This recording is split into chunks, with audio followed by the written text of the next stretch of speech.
orar. Que a graça, a paz e a misericórdia do nosso Deus seja com a vida de cada um de vocês nessa manhã, segundo domingo de junho, dia do pastor Batista. Parabéns a todos os pastores e pastoras presentes, que desde o pastor mais antigo de caminhada até o nosso pastor mais fresco, o pastor Eduardo, que Deus possa continuar abençoando vocês, derramando graça, dando sabedoria e usando vocês poderosamente. Vocês possam sempre cuidar e amar as ovelhas do nosso Supremo Pastor. Amém? Queridos, nessa manhã, então, nós vamos dar continuidade, à série de sermões, o Deus Pródigo. E hoje o meu papel aqui é trazer para a igreja a mensagem de número 2.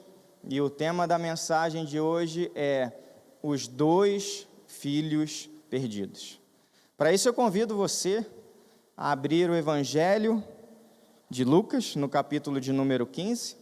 Todos nós já aqui, que temos já um pouquinho de caminhada com o Senhor, a gente já conhece bem esse texto. Então, a gente vai ler Lucas 15, apenas do verso de número 11 ao 13. Evangelho de Lucas, capítulo 15, a partir do verso de número 11.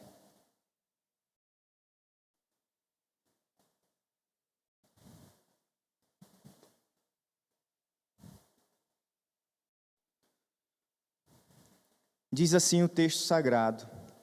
Jesus continuou: um homem tinha 2 filhos. O mais novo disse ao pai: Pai, quero a minha parte da herança. Assim ele repartiu sua propriedade entre eles. Não muito tempo depois, o filho mais novo reuniu tudo o que tinha e foi para uma região distante. E lá desperdiçou os seus bens, vivendo irresponsavelmente. Vamos orar mais uma vez? Senhor, muito obrigado por essa manhã. Obrigado, Pai, porque nós estamos na Tua casa. Obrigado que pela graça, ó Pai amado, do Senhor, o Senhor nos trouxe aqui, o Senhor nos salvou, o Senhor nos redimiu, o Senhor nos justificou, o Senhor nos adotou como filho. E nessa manhã, ó Pai amado, nós pedimos que o Senhor continue aqui, fazendo presença em nosso meio. O Senhor é o nosso convidado especial. E eu peço, Pai amado, em nome de Jesus, que o Teu Espírito Santo, que habita dentro de nós, que habita dentro de cada crente aqui nesse lugar, possa nesse momento aquecer o nosso coração, iluminar a nossa mente, e que a Tua palavra venha como rema sobre a nossa vida, venha nos trazer transformação para a honra e glória do Teu nome. Esse é o nosso pedido, em nome de Jesus. Amém e amém. Queridos, Lucas capítulo 15, a gente pode dizer que é o capítulo dos perdidos, Jesus conta nesse capítulo 3 parábolas. A primeira delas, é a ovelha perdida. A segunda é a dracma, a moeda perdida. E a terceira parábola é a parábola que popularmente é conhecida como a parábola do filho pródigo. Só que, isso já foi introduzido na semana passada. Quando a gente olha para esse texto, para essa parábola com um pouquinho mais de calma, a gente percebe que na realidade são 2 filhos perdidos. Eles se perdem em situações diferentes, a gente vai ver isso, e por motivações diferentes. Mas são 2 filhos perdidos. Então, essa parábola ela poderia se chamar a parábola dos 2 filhos perdidos. E agora a gente vai fazer mais ou menos assim, a gente vai dividir essa mensagem em 2 momentos. No primeiro momento, eu quero falar a respeito do filho mais novo, e depois a respeito do filho mais velho, e aí a gente ora. Amém? Então, quando eu olho para o caçula, olhando para a vida dele, eu me pergunto, qual foi o momento que esse menino se perdeu? Sabe? Qual foi o momento dele, dentro da casa do pai, que quem vivia ali junto com ele pôde perceber: esse menino não está bem. Há quem diga que isso aconteceu somente depois da saída da casa do pai, quando ele estava numa terra distante, vivendo e se relacionando com quem não deveria, gastando a herança, o dinheiro do pai. Mas não foi depois, né? Esse menino, a gente fica evidente que ele está perdido quando ele diz para o pai: pai, eu quero a minha parte na herança. É nesse momento, irmãos, que a gente percebe que o filho caçula, ele está tão perdido quanto a ovelha e a moeda. Quando ele diz para o pai: pai, eu quero a minha parte na herança. Ele, nesse momento, ele decide caminhar para longe do pai. E a gente olhando para esse contexto, né, para essa sociedade que a gente sabe que na época de Jesus, uma sociedade patriarcal, como funcionava a divisão da herança, como era essa partilha de bens, a gente sabe que era um pouco diferente do que é nos nossos dias.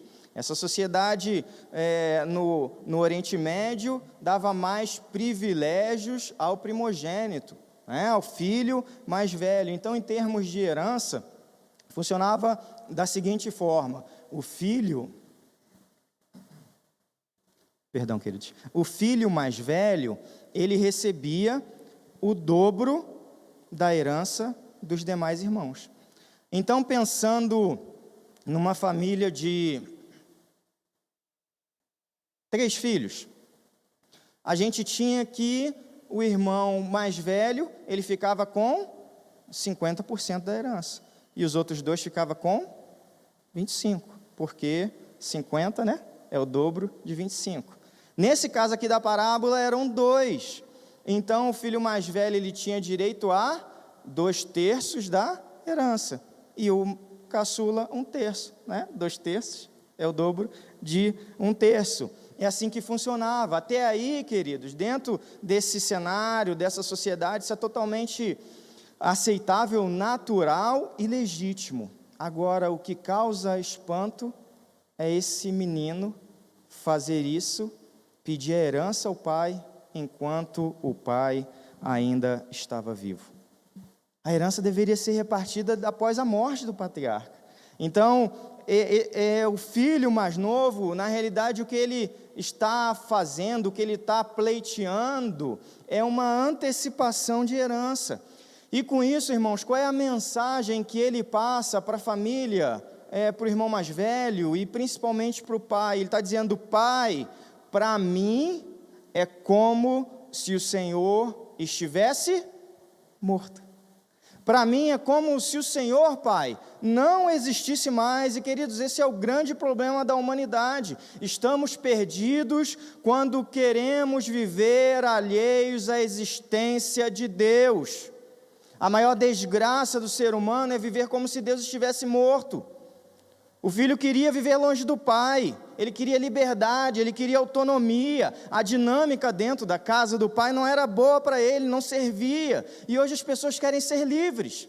E as pessoas querem ser livres do quê? As pessoas querem ser livres do compromisso.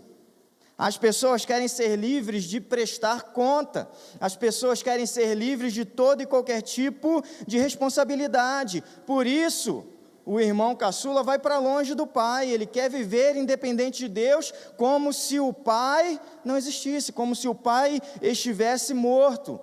Eu acho que eu já falei isso aqui alguma vez, algum momento. A humanidade, irmãos, ela está às margens do Ipiranga gritando independência ou morte. Só que quando se trata de Deus, quando nós escolhemos ser independentes de Deus, automaticamente nós escolhemos a morte.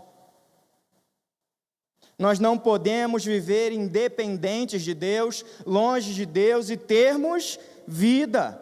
Porque é só na presença de Deus, irmãos, que nós temos vida. Não pode ser diferente disso. Longe de Deus, autônomos de Deus, nós teremos a morte, a tragédia, a desgraça. É somente isso que nós vamos encontrar, e Jesus falou, queridos, claramente a respeito disso, se referindo à sociedade do tempo de Noé e do tempo de Ló, lá em Lucas. Você não precisa abrir, você dá uma conferida depois em Lucas capítulo 17, a partir do verso 27, Jesus diz o seguinte: eles comiam, bebiam, casavam e davam-se em casamento, até o dia em que Noé entrou na arca e veio o dilúvio e os consumiu a todos. Como também da mesma maneira aconteceu nos dias de Ló, comiam, bebiam, compravam, vendiam, plantavam e edificavam. Mas no dia em que Ló saiu de Sodoma, choveu do céu fogo e enxofre e consumiu a todos. Esse é o triste destino de quem decide viver como se Deus estivesse morto. O filho mais novo, ele cai no engano de que pode ser feliz longe do Pai. Irmãos, não seremos. Você que está aí na sua casa nesse momento, que nos assiste, você não vai ser feliz longe de Deus, em momento nenhum da sua vida. E essa sociedade, irmãos, atual, nos nossos tempos, predomina uma ideia diabólica, uma ideia satânica de que Deus é o grande cerceador dos nossos desejos, de que Deus ele é o grande destruidor dos nossos sonhos, que a única maneira da gente ser feliz é vivendo longe dele. Isso é mentira, porque Deus, irmãos, ele é a única fonte de tudo o que nós precisamos. Nele, e somente nele, nós vamos ter amor, cuidado, proteção, sustento e uma vida feliz e abençoada. E diante disso tudo, qual é a reação do pai quando o filho faz esse pedido? Pai, eu quero a minha herança. Mais uma vez, a gente precisa entender a sociedade da época.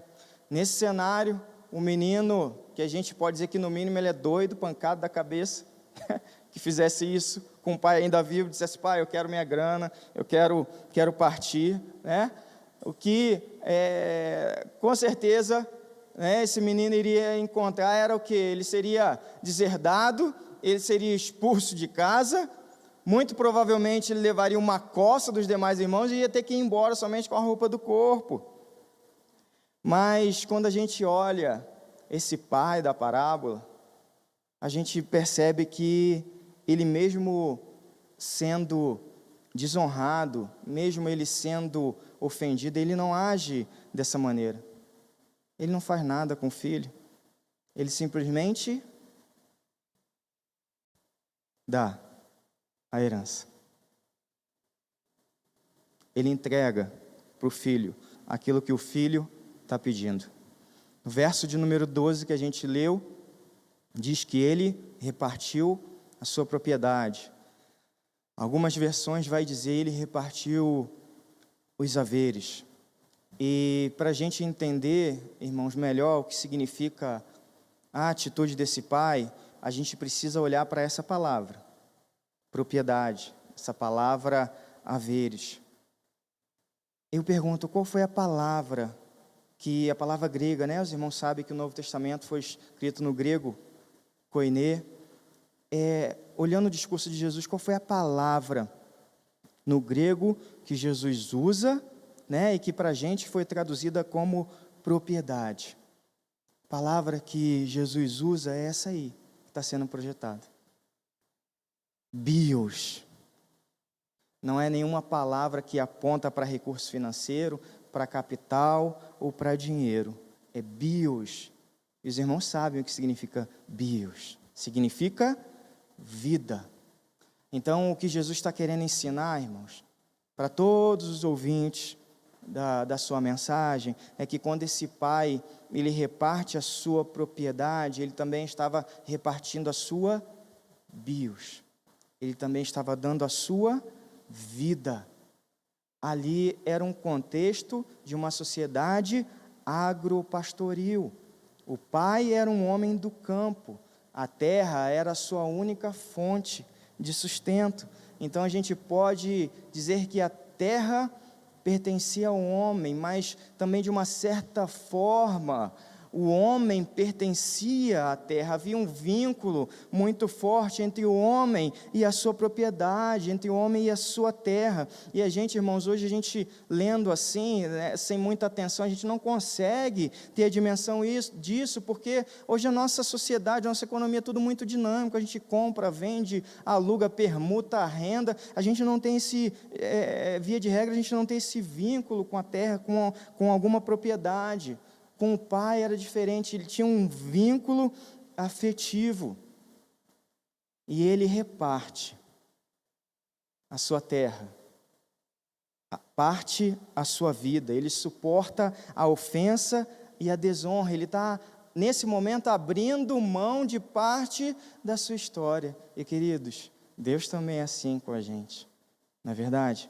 Ele também nos deu a sua vida quando ainda éramos pecadores. Aleluia. O que Jesus está mostrando para esse povo, Jesus está querendo ensiná-los qual é o tamanho, que aliás, melhor dizendo, não existe tamanho para a imensurável graça de Deus. Jesus está querendo que esse povo compreenda que o amor de Deus é um amor infinito, mas Deus demonstra o seu amor por nós. Cristo morreu em nosso favor quando ainda éramos pecadores. Paulo vai falar em outra ocasião aos Efésios, no capítulo 2, vocês estavam mortos em suas transgressões e pecados. Todavia, Deus, que é rico em misericórdia, pelo grande amor com que nos amou, deu-nos vida. Nos deu vida juntamente com Cristo. Irmãos, é algo incompreensível. A gente não vai entender aqui, nessa vida. Nós ofendemos a Deus. Nós dizemos para Ele: Deus, a gente quer viver longe de você. A gente quer as tuas bênçãos, a gente quer as tuas dádivas, mas a gente não quer comunhão contigo, não precisa. O que você pode me dar, isso basta. A gente ofende ao Senhor, e em resposta Ele nos dá vida. Nós transgredimos a lei do Senhor, e em resposta o Senhor nos dá vida. Nós declaramos para Deus: Deus, você está morto, e em resposta Deus nos dá vida. Irmãos, é assim a graça de Deus. É dessa forma que o Senhor manifesta o seu amor pródigo, esse amor que não desiste, esse amor que sempre investe, esse amor que está sempre à procura da moeda perdida, da ovelha perdida e dos filhos perdidos. É um amor que continua a se derramar por cada um de nós, mesmo recebendo rejeição, desonra, desprezo e ofensa. E agora vamos olhar um pouquinho para o filho mais velho. Como eu já falei, o filho mais velho, ele também está perdido, não é? E no início eu também comentei que esse capítulo do Evangelho de Lucas, né, há três parábolas. A primeira, né, a da ovelha. E, irmãos, quando a gente pensa na ovelha, eu pergunto para vocês: a ovelha sabia que estava perdida? Quem acha que sim, levanta a mão direita. Quem acha que não, levanta a mão esquerda. Quem não acha nada, fica quieto. O que vocês acham? Ela sabia que ela estava perdida? Ela sabia, irmãos. Ela sabia. O animal sabe que está perdido. O cachorro, se ele estiver longe da sua casa, ele sabe que está perdido. Ele fica arisco, ele fica, sabe? Ele fica apreensivo. Ele pode não saber voltar para casa, mas ele sabe que está perdido. Até a formiga sabe quando se perde, irmão. Se você pega aquela fileirinha assim, aquela formigueira assim, as formigas indo para o formigueiro, né? Você passar o dedo ali, né? Vira uma bagunça, elas ficam tudo doidas, elas se perdem ali, mas elas sabem que estão perdidas. Irmãos, onde essa ovelha se perdeu? Ela se perdeu no aprisco? Não, ela não se perdeu no aprisco. Porque a parábola diz que o pastor deixa as 99 e vai em busca dela. Então, ela se perdeu fora. Então, isso aponta para alguém que sabe que está perdido e está perdido fora. A ovelha representa aquele que sabe que se perdeu e que se perdeu do lado de fora. Quando a gente olha para a dracma, para a moeda, é um pouquinho diferente. A moeda sabe que está perdida? Dizem que não, irmão. Não, a moeda não sabe que está perdida, tá, gente? Moeda é moeda. E onde a moeda se perdeu? A moeda se perdeu em casa, não é? A dona dela fez aquele faxinão, né? Revirou tudo, mudou os móveis de lugar, né? Acendeu a candeia para procurar a moeda. Então, irmãos, isso me aponta para alguém que não sabe que está perdido e está perdido dentro de casa. A dracma representa aqueles que estão perdidos dentro de casa e não sabem que estão perdidos. E, irmãos, olha como é que Jesus é... Nossa, eu me encanto, a gente se apaixona pelo Senhor cada dia mais. E qual foi a terceira parábola que ele contou? Ele contou a parábola do pai amoroso e dos 2 filhos perdidos. Então, o mais novo é aquele que sabe que está perdido e está perdido fora, como a ovelha. E o mais velho é aquele que não sabe que está perdido, e ele está perdido dentro da casa do pai, ele está perdido dentro, como a moeda. Jesus é maravilhoso, não é, irmãos? E é com esse coração do mais velho, tendo esse coração perdido, mesmo é paradoxo, né? Mesmo estando ao lado do pai, na presença do pai, é por isso que ele não aceita o retorno do caçula. Para o mais velho, a relação com o pai tem que ser baseada nos méritos. Ele diz para o pai, lá no final do capítulo, eu nunca desobedeci uma ordem sua.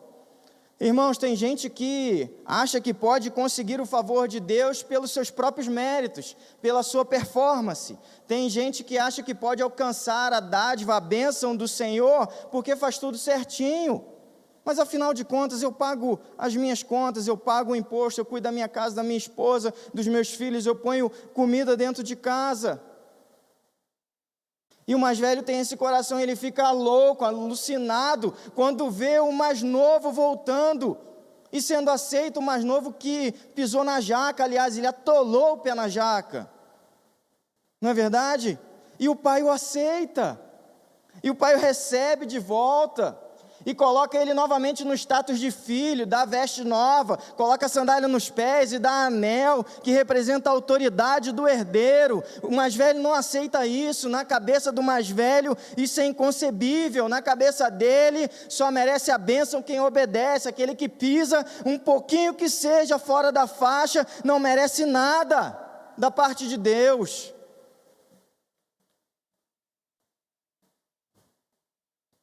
Com o retorno do caçula houve uma festa, não é verdade? Só que, irmãos, não houve uma festa porque o caçula merecia. Houve uma festa porque voltou um filho para a casa do pai, um filho que estava morto, um filho que estava perdido e foi achado, amém? Então, irmãos, essa festa não foi exclusivamente para o filho, é essa mentalidade mesquinha de filho mais velho que a gente precisa abrir mão dela. A festa não foi somente para o caçula, a festa foi para todos, para toda a família, e assim deve ser a nossa alegria como igreja. Lá no verso 32, o pai vai dizer assim, mas nós tínhamos que comemorar. Ele não está dizendo assim, olha, só o filho que tem que celebrar. Vamos todos assistir, vamos matar o novilho cevado e ver ele festejar enquanto a gente fica triste. Não, o pai chama a alegria para toda a casa. Nós precisamos comemorar, porque este teu irmão estava morto e voltou à vida, estava perdido e foi achado. Mas para o irmão mais velho, queridos, quem erra não merece o perdão. E ele ainda retruca, ele insiste com o pai, esse teu filho, ou seja, ele não entende mais que o caçula é seu irmão, não há mais vínculo nenhum, não pode haver reconciliação, não pode haver perdão. Esse teu filho aí desperdiçou tudo, e você está falando sério que você vai receber ele de volta? Você está falando sério que você vai perdoar esse camarada depois de tudo que ele fez? Muitas vezes somos assim, irmãos. A gente quer dizer para Deus, a gente quer falar para Deus qual o pecado das pessoas que Deus deve perdoar, qual o pecado que Deus não deve perdoar. Esse é o coração do mais velho. Eu fico pensando, reflete aí, quantas pessoas não iriam para o inferno se a gente fosse Deus? Hã? Não é não? Ia muita gente, irmãos. Ia haver superlotação, o inferno ia estar igual o metrô de São Paulo, segunda de manhã. Porque o que eu vejo de crente, irmãos, principalmente em rede social, amaldiçoando as pessoas, não é brincadeira não. Esse é o coração de irmão mais velho. Mas isso faz parte, irmãos, da nossa natureza, não fica preocupado não. Coloque isso diante de Deus, que Deus, à medida que a gente caminha com Ele, Ele transforma a nossa vida, amém? E é assim que funciona. Essa é a nossa natureza. Os irmãos devem lembrar, há pouco tempo atrás, e eu já estou caminhando para o final da mensagem, que foi noticiado, né? Foi bem divulgado, a respeito de um vereador lá no Rio de Janeiro que matou uma criança, vocês lembram? Um menino pequeno. Queridos, eu vou confessar para vocês, né? Se vocês não são tão carnais quanto eu, glória a Deus, mas aquilo mexeu comigo. E eu fiquei irado. Aqui.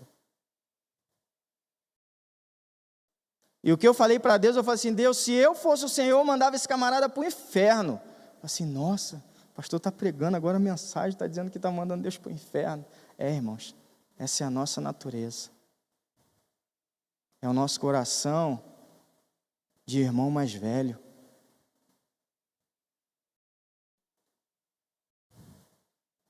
E aí eu vou para a palavra de Deus, eu vejo que Deus não deseja isso. E aí o Senhor me faz abrir, lá em 2 de Pedro, capítulo 3, verso 9, depois você abre e confere. E Pedro vai falar assim a respeito do Senhor, ele, o Senhor, Ele é extremamente paciente para com todos. E Ele não quer que ninguém pereça. Ninguém pereça, Ele não quer.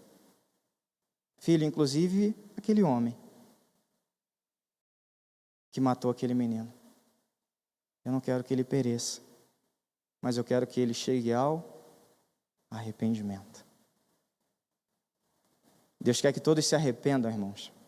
Deus quer que todos sejam salvos. Deus quer que todo filho perdido volte para casa e que todo filho perdido dentro de casa também seja salvo.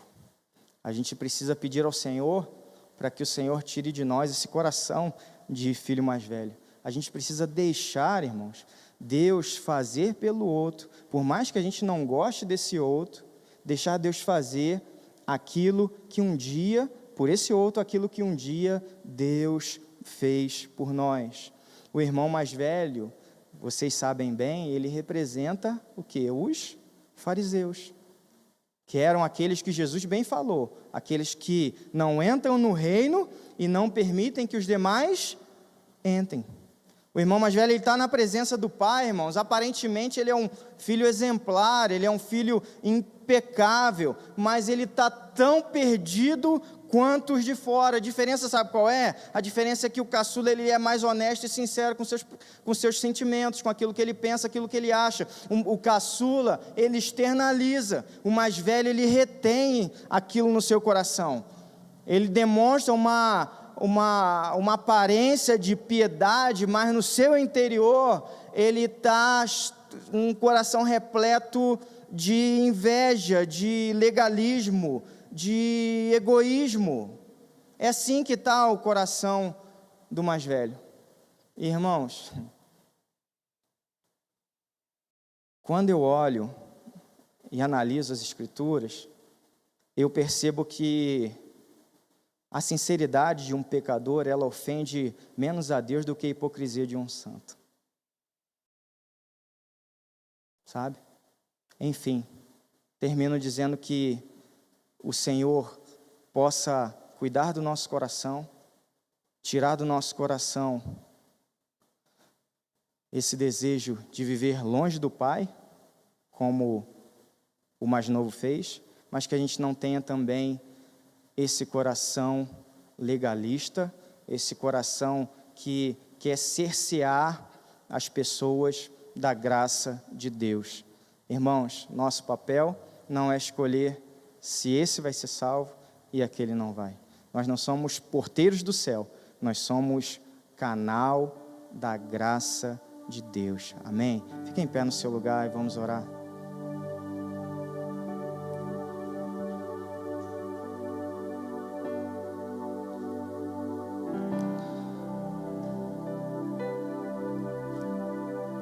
Senhor, nós estamos na Tua presença, Pai. E nós Te agradecemos, Deus, pelo Teu amor e pela Tua misericórdia, Pai. Através da palavra que o Senhor nos deu nessa manhã, Deus, nos faça entender um pouco melhor, Pai, o tamanho da Sua graça.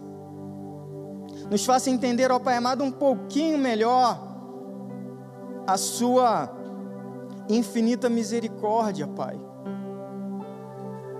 E que com isso, Pai, a gente nunca venha decidir a fazer aquilo que o mais novo fez.